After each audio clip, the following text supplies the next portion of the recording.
Hello friends, welcome to my YouTube channel Sumit smart study. आज हम लोग एक वैकेंसी के बारे में देखने जा रहे हैं, जूनियर इंजीनियर की। उत्तर प्रदेश राज्य विद्युत उत्पादन निगम लिमिटेड, मतलब इसको बोलते हैं UPRVUNL। ठीक है, इसकी वैकेंसी निकली है जूनियर इंजीनियर की। ये डायरेक्ट रिक्रूटमेंट है। इसमें टोटल जो पोस्ट है वो 196 है। ठीक है, देखिए इस फॉर्म फिल करने का जो डेट है, स्टार्टिंग डेट है आपका 3 जून 2021 और लास्ट डेट जो है वो 2 जुलाई 2021 है। अब देखिए फी डिपॉजिट, मतलब देखिए फी पेमेंट का जो है वो आखिरी डेट है 4 जुलाई 2021। ठीक है, कहने का मतलब है 3 जून से 2 जुलाई के बीच में आप फॉर्म फिल कर सकते हैं। और जो पेमेंट का डेट है वो 2 दिन एक्स्ट्रा है। वो इसलिए है कि जब आप फॉर्म फिल कर लेंगे उसके 1 दिन बाद ही आप पेमेंट कर सकते हैं। ठीक है, इसलिए जो टाइमिंग है ये 2 दिन एक्स्ट्रा दी गई है। ठीक, अब देखिए इसमें फीस देख लीजिए। जनरल और ओबीसी के लिए 1000 पे करना पड़ेगा आपको। सेकंड, SC ST जो यूपी के हैं उनको 700 पे करना पड़ेगा। अगर आप बाहरी हैं, मतलब यूपी के बाहर हैं, तो आप जनरल में काउंट किए जाएंगे। ठीक है, पेमेंट हुआ चाहे हर चीज आप जनरल का ही देखेंगे। ठीक है, तीसरा आपका PWD है, जिसमें 10 रुपए आपको लगेंगे। 10 रुपए आपको पे करना पड़ेगा, मतलब दिव्यांगजन। ये PWD वो वाला मत समझिएगा। ये PWD इसलिए लिखा गया है क्योंकि इसमें देखिए 4 कैटेगरी आती हैं। ठीक है, इसमें पहला है OA, 1 आर्म अफेक्टेड, राइट और लेफ्ट। देखिए OL, 1 लेग अफेक्टेड, राइट और लेफ्ट। ठीक है, PB पार्शली ब्लाइंड है और PD आपका है पार्शली डीफ।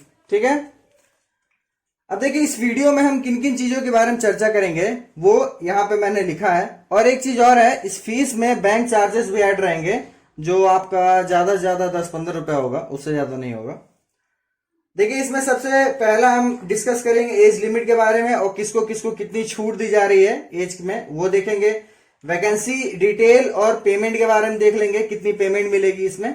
ठीक है, और वैकेंसी देखिए इसमें 4 पोस्ट हैं टोटल। ठीक है, उन चारों को 196 में डिवाइड किया गया है, तो वो देख लेंगे। फिर हम आएंगे एजुकेशनल क्वालिफिकेशन पे कि क्या क्या एजुकेशनल क्वालिफिकेशन मांगा है। फिर देखिए चौथा आएंगे हम रिजर्वेशन, मतलब जो आरक्षण दिए जाएंगे वो किस बेसिस पे दिए जाएंगे उसके बारे में देख लेंगे। फिर हम आएंगे सिलेक्शन प्रोसीजर में, किस मतलब क्या क्या स्टेप है जिसके बाद आपको सिलेक्शन इसमें मिलेगा। फिर उसके बाद आएंगे हम टाइप ब्रेकिंग रूल, मतलब अगर एक ही नंबर किसी बच्चे को मिलता है, मान लीजिए किसी का 105 है और एक बच्चे का और 105 है। ठीक है, तो वो किस बेसिस पे कौन सा बंदा आगे जाएगा उसके बारे में हम देख लेंगे। उसके बाद हम देखेंगे एग्जामिनेशन सेंटर के बारे में। ठीक है, कि कहाँ कहाँ एग्जामिनेशन सेंटर बनाए गए हैं। फिर आखिरी में हम हेल्प डेस्क देख लेंगे, जिसमें आपको मैं एक नंबर दूंगा और एक ईमेल आईडी रहेगी, उससे आप कांटेक्ट करके मान लीजिए आपको कोई भी इश्यू हो तो आप वहां पे पूछ सकते हैं। ठीक है, तो चलिए वीडियो आगे कंटिन्यू करते हैं। अगर वीडियो आपको अच्छा लग रहा हो तो प्लीज वीडियो को लाइक कर दें। चैनल पे नए हैं तो प्लीज चैनल को सब्सक्राइब कर दें और बेल आइकन को जरूर दबा दें। आइए इसमें एज लिमिट देख लेते हैं। देखिए इसमें बोला है 18 से 40 वर्ष की आपकी आयु होनी चाहिए, उसके बीच की। ठीक है, और डेट जो लिया जाएगा वो 1/1/2021 से काउंट किया जाएगा। ठीक है, अब देखिए इसमें 4 कैटेगरी के बारे में बोला गया है, किसको कितनी छूट मिलेगी। ठीक है, पहले में लिया गया है SC ST और OBC NCL, मतलब नॉन क्रीमी लेयर। ठीक है, इन लोगों को 5 वर्ष की छूट दी जाएगी। ठीक है, लेकिन शर्त यह है कि वो यूपी के मूल निवासी होने चाहिए। बाहरी अगर आप SC ST OBC हैं तो आपको ये छूट नहीं मिलेगी। ठीक है, आप जनरल में काउंट किए जाएंगे। दूसरा हमारा EXSM, मतलब एक्स सर्विसमैन। ठीक है, इनके लिए 3 साल की छूट है। ठीक है, शर्त यह है यूपी के मूल निवासी होने चाहिए। दूसरा, सेना में कम से कम 5 वर्ष की सेवा होनी चाहिए। ठीक है, इसमें तीसरा है अप्रेंटिस किया होना चाहिए। ठीक है, अप्रेंटिस एक्ट 1961 के तहत वो अप्रेंटिस किया होना चाहिए। अब देखिए एज में छूट क्या मिलेगी, अप्रेंटिस आपने कितनी अवधि के लिए किया है उतनी अवधि के लिए छूट मिलेगी, या फिर 1 वर्ष। ठीक है, इससे ज्यादा नहीं। चौथा हमारा है दिव्यांगजन। ठीक है, जो PWD कैंडिडेट्स हैं, जिसके बारे में मैं अभी आपको बताया था।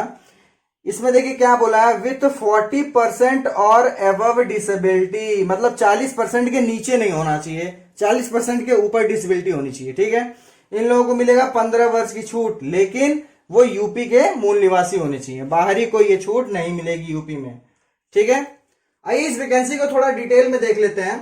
पोस्ट कोड पहला जो है वो जेई इलेक्ट्रिकल है, जिसमें जनरल की वैकेंसी 42 है, OBC NCL non creamy layer की 15 वैकेंसी है, ईडब्ल्यूएस मतलब आर्थिक रूप से कमजोर लोगों के लिए 4 वैकेंसी है, एससी के लिए 5 वैकेंसी है, एसटी के लिए 3 वैकेंसी है, पीडब्ल्यूडी मतलब दिव्यांगजन इसके लिए 2 वैकेंसी है, भूतपूर्व सैनिक ईएसएम इनके लिए 3 वैकेंसी है, और स्वतंत्रता संग्राम सेनानी पे जो आश्रित है मतलब उनको डीएफएफ बोला जाता है, वो उसकी 1 वैकेंसी है। टोटल 69 वैकेंसी है किसमें, इलेक्ट्रिकल में। ठीक है, ऐसे ही देखिए सेकंड में जेई का है मैकेनिकल, इसमें जनरल की 46 सीटें हैं, ओबीसी की 17, ईडब्ल्यूएस की 5, एससी की 6, एसटी की 4, पीडब्ल्यूडी की 2, ईएसएम की 4, डीएफएफ की 1, और टोटल 78 वैकेंसी है ये। ठीक है, तीसरे में आपका JE electronics control and instrumentation आता है। ठीक है, इसमें जो जनरल की वैकेंसी है वो 23 है, ओबीसी की 9 है, ईडब्ल्यूएस की 2 है, एससी की 3 है, एसटी की 2 है, पीडब्ल्यूडी की 1 है, ईएसएम की 2 वैकेंसी है, डीएफएफ की 1 वैकेंसी है, टोटल मतलब इसकी 39 वैकेंसीज हैं। ठीक है, चौथे में आपका जेई कंप्यूटर आता है। ठीक है, देखिए इसमें वैकेंसी बहुत कम है। ठीक है, जनरल की 6 वैकेंसी है, ओबीसी की 2 वैकेंसी है, ईडब्ल्यूएस की 1 वैकेंसी, एससी की 1 वैकेंसी। ठीक है, उसके बाद देखिए किसी में वैकेंसी नहीं है, ना तो एसटी में, पीडब्ल्यूडी में, ईएसएम में, डीएफएफ में, किसी में वैकेंसी नहीं, टोटल 10 वैकेंसी है। ठीक है, अब देखिए टोटल जो वैकेंसी है 196 है, मैंने आपको पहले बताया था, जनरल की जिसमें से 117 वैकेंसी है। ठीक है, अब आते हैं हम पेमेंट, मतलब ये जो पोस्ट है इसकी पेमेंट क्या है। स्टार्टिंग जो पेमेंट है इसकी देखिए 44,900 है। ठीक है, मतलब 45,000 मान के चलिए, ये लेवल 7 में आता है, ये जितनी वैकेंसीज है ये लेवल 7 में आता है। ठीक, और देखिए जो भी इसमें भत्ते मिलेंगे वो यूपी गवर्नमेंट के जो राज्य विद्युत उत्पादन निगम है उससे रिलेटेड उनके जो भी पॉलिसी है उसके हिसाब से आपको भत्ते मिलेंगे। ठीक है, तो चलिए इसमें एजुकेशनल क्वालिफिकेशन देख लेते हैं क्या क्या है। इसमें तीसरा पॉइंट है एजुकेशनल क्वालिफिकेशन। ठीक है, इसमें पहला पॉइंट ये है नॉलेज ऑफ हिंदी इन देवनागरी लिपि या स्क्रिप्ट बोल सकते हैं आप। ठीक है, पहली चीज तो आपके को हिंदी की नॉलेज होनी चाहिए। ठीक है, क्योंकि ये राज्य सरकार का काम है, इसमें हिंदी मस्ट है। ठीक है, अगर आपके पास 10th में हिंदी नहीं है, ठीक है, तो उसका भी एक उपाय है। ज्वाइनिंग जब आपकी हो जाती है उसके 3 साल के अंदर आपको एग्जाम क्लियर करना पड़ेगा रेगुलेटरी अथॉरिटी ऑफ यूपी का। ठीक है, ये एग्जाम कंडक्ट करवाती है, उसको आपको क्वालिफाई करना पड़ेगा। ठीक है, दूसरा इसमें क्वालिफिकेशन है 3 साल का आपके पास डिप्लोमा होना चाहिए किसी में भी, जैसे कि electrical, mechanical, electronics, control and instrumentation, या फिर सिर्फ इंस्ट्रूमेंटेशन में, या फिर कंप्यूटर इंजीनियरिंग में। ठीक है, कंडक्टेड बाई, अब देखिए ये देख लीजिए ये चीजें जो आपके पास होनी चाहिए वो किस किस डिपार्टमेंट से कंडक्ट हुआ होना चाहिए। देखिए पहला है इसमें स्टेट गवर्नमेंट। ठीक है, इसमें दूसरा है all India council for technical education, government of India, Delhi polytechnic. ठीक है, इसमें देखिए तीसरा है any of the university in India incorporated by any act of the central oblique state legislature. ठीक है, चाहे वो सेंट्रल का हो चाहे वो स्टेट का हो, किसी भी यूनिवर्सिटी से। ठीक है, होना चाहिए। उसके बाद इसमें देखिए चौथा है all India council for technical education, government of India. ठीक, और देखिए इसमें आखिरी में जो ऑर्ग है वो ये है कि जो final examination held by the state board of technical education UP for 2 year diploma. ठीक है, देखिए डिप्लोमा कोर्स बोल रहा है, इसमें 2 साल का आपके पास या तो होना चाहिए यूपी के, देखिए state board of technical education का। ठीक है, अब देखिए इसमें 2 चीजें इसमें ऐड की गई हैं, जैसे कि इसमें इलेक्ट्रिकल तो होता नहीं है, इलेक्ट्रिकल से रिलेटेड एक होता है जैसे कि इलेक्ट्रिकल टेक्नोलॉजी। ठीक है, इसमें होना चाहिए आपका। मैकेनिकल में एक चीज ऐड है वो है मशीन टूल्स टेक्नोलॉजी। ठीक है, ये दो चीजें इसमें ऐड है, बाकी सेम है जो मैंने आपको इससे पहले बताया था। अब देखिए इसमें बोला है students trend at the under mentioned institutions, ठीक है। इसमें दो चीजें हैं, ठीक है, दो इंस्टीट्यूशन की बात की गई है। जो ये डिग्री आपको होनी चाहिए वो इन्हीं दोनों में से किसी में उससे होनी चाहिए, ठीक है। साफ साफ बोला है, यहाँ बोला है गवर्नमेंट पॉलिटेक्निक लखनऊ, ठीक, दूसरा नेशनल पॉलिटेक्निक नैनीताल, ठीक है।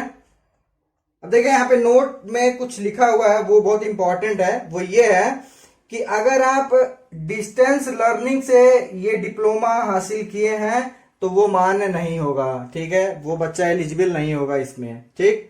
दूसरा इसमें ये है फॉर्म जब आप भर रहे हो तब आपका डिप्लोमा कंप्लीट होना चाहिए, ठीक है। आप अपियरिंग नहीं होना चाहिए, आपके पास डिग्री होनी चाहिए, मतलब डिप्लोमा आपके पास होना चाहिए उस समय। देखिए कंप्लीटेड बोला है, ठीक है। और तीसरा इसमें है सीजीपीए या ओजीपीए या फिर सीपीआई, ठीक है। इसको आपको परसेंटेज में कन्वर्ट करना पड़ेगा एज जहां से आप किए हैं। जहां से किए का मतलब ये है कि जिस यूनिवर्सिटी या इंस्टीट्यूट से आप किए हैं वहां उन्होंने किस बेसिस पे आपको ये चीज दी हुई है, ठीक है, उसको आपको परसेंटेज में कन्वर्ट करना पड़ेगा, ठीक है। तो चलिए रिजर्वेशन और सिलेक्शन प्रोसीजर देख लेते हैं इसका। देखिए इसमें चौथा पॉइंट जो है वो हमारा रिजर्वेशन से है, आरक्षण से है। देखिए इससे पहले भी मैं आपको बता रखा हूं, जो वैकेंसीज अलग से बताई है मैंने वो आरक्षण ही है एक तरीके से। एज में रिलैक्सेशन है वो भी आरक्षण ही है। तो उसमें देख लीजिए SC ST OBC non creamy layer EWS PWD DFF और EXSM एक्स सर्विस मैन, ठीक है, बशर्ते आपको यूपी का मूल निवासी होना चाहिए, ठीक है, तभी आपको ये आरक्षण मिलेंगे, ठीक। पांचवा हमारा सिलेक्शन प्रोसीजर, ठीक है। देखिए इसमें कंप्यूटर बेस्ड टेस्ट होगा, CBT जिसको बोलते हैं, 3 घंटे का ये पेपर होगा, ठीक है। देखिए यहां पे लिखा है 200 क्वेश्चन रहेंगे 200 नंबर के, ठीक है, जिसमें से पार्ट फर्स्ट जो है वो 150 नंबर का होगा, जिसमें डिप्लोमा इंजीनियरिंग से रिलेटेड आएगा, ठीक है। जो चारों पोस्ट है वो पोस्ट के हिसाब से पेपर आएगा, ठीक है, जिस पोस्ट के लिए आप भरेंगे उससे रिलेटेड पेपर आएगा। देखिए कोर सब्जेक्ट है, ठीक है, यही मेन है। हर जगह जो भी काउंटिंग या मान लीजिए 2 बच्चों में मार्क्स सेम हो गया उसमें, तो इसी को मेन पहले सबसे पहले इसी को देखा जाएगा। तो इस पे ज्यादा फोकस करना पड़ेगा आपको शुरू में, ठीक है। सेकंड पार्ट में इसमें है 50 नंबर का जनरल हिंदी का आएगा, जनरल जीके का आएगा, जनरल नॉलेज और रीजनिंग का, ठीक है। ये 2 पार्ट में पेपर होगा, 3 घंटे का आपका पेपर रहेगा। देखिए इसमें क्वालिफिकेशन क्या है, SC ST जो है इनको मिनिमम 28% चाहिए, ठीक है, और जो अदर्स हैं मतलब SC ST के अलावा उनको 33%, ठीक है। ये कम से कम क्वालिफिकेशन है, इसके नीचे तो सिलेक्शन मुश्किल ही है, मुश्किल मतलब असंभव है। इसके ऊपर अगर आप रहें और मेरिट में आएंगे तब जाके आपका सिलेक्शन होगा, ठीक है। देखिए शॉर्ट लिस्ट किसको किया जाएगा, एग्जाम जब हो जाएगा आपका उसके बाद जितने नंबर आप पाए होंगे उसके हिसाब से मेरिट बनेगी और 1.5 गुना बच्चों को बुलाया जाएगा। किस चीज के लिए, डॉक्यूमेंट वेरिफिकेशन के लिए बुलाया जाएगा, ठीक है। देखिए इसमें साफ साफ यहां लिखा है माइनस मार्किंग है, इसमें 1/4 निगेटिव मार्किंग दिया हुआ है। और देखिए यहाँ पे सबसे अच्छी चीज क्या है, नॉर्मलाइजेशन यहाँ पे होगा, ठीक है। तो इसमें घबराने की जरूरत नहीं, अगर पेपर हार्ड भी आ जाए तो बस कम से कम गलती कीजिए, नॉर्मलाइजेशन होगा, आपका नंबर ऐसे ही बढ़ जाएगा, ठीक है। इस पेपर के बारे में और भी कुछ अगर जानना हो तो आप कमेंट कर सकते हैं, मैं आपको इससे रिलेटेड एक वीडियो बना दूंगा जिसमें सब कुछ मैं कवर कर दूंगा, ठीक है, क्या क्या है उसमें सिलेबस है, क्या क्या पूछेगा। तो चलिए इसमें छठा पॉइंट देख लेते हैं क्या है। देखिए इसमें छठा पॉइंट है टाई ब्रेकिंग रूल, ठीक है। देखिए इसमें यह है कि एक से ज्यादा अगर स्टूडेंट का सेम मार्क्स आ जाता है तब किस रूल के आधार पर उसका सिलेक्शन होगा, ठीक है, मतलब 2 में से 1 या 3 बच्चे हो या 4 बच्चे हो, अगर सेम नंबर आ जाता है तो किस हिसाब से होगा। देखिए इसमें पहला यह है कि पार्ट फर्स्ट में अर्थात जो कोर सब्जेक्ट है, जो मेन सब्जेक्ट है उसमें अधिक अंक हो, ठीक है। अगर पहले पार्ट में अधिक अंक है तो उसका सिलेक्शन हो जाएगा, ठीक।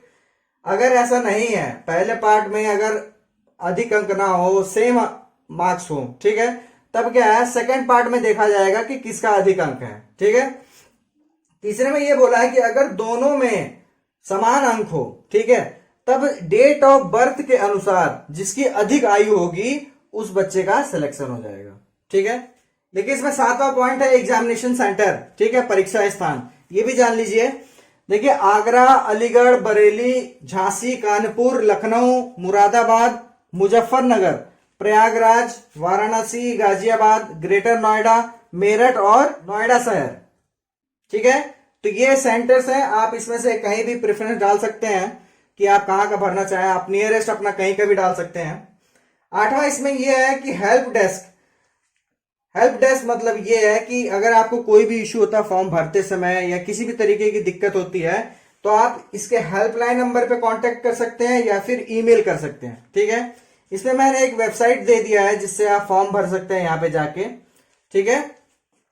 देखिए हेल्पलाइन नंबर इसमें है 02261306268 और देखिए ईमेल आईडी नंबर है uprvunlrect2021@gmail.com, ठीक है, इसको देख लीजिएगा आप। तो ये जो आपका नोटिफिकेशन है उसमें ये मेन चीजें थी जिसको मैं लेके आया था। इसके अलावा मुझे कुछ ज्यादा इंपॉर्टेंट उसमें लगा नहीं। अगर आपको ऐसा लगता है कि कुछ छूट रहा है तो आप एडवर्टाइजमेंट में जाके देख सकते हैं। तो अगर आपको ये मेरा वीडियो अच्छा लगा हो तो प्लीज वीडियो को लाइक करें, चैनल को सब्सक्राइब कर लें और बेल आइकन को जरूर दबा लें। Thank you.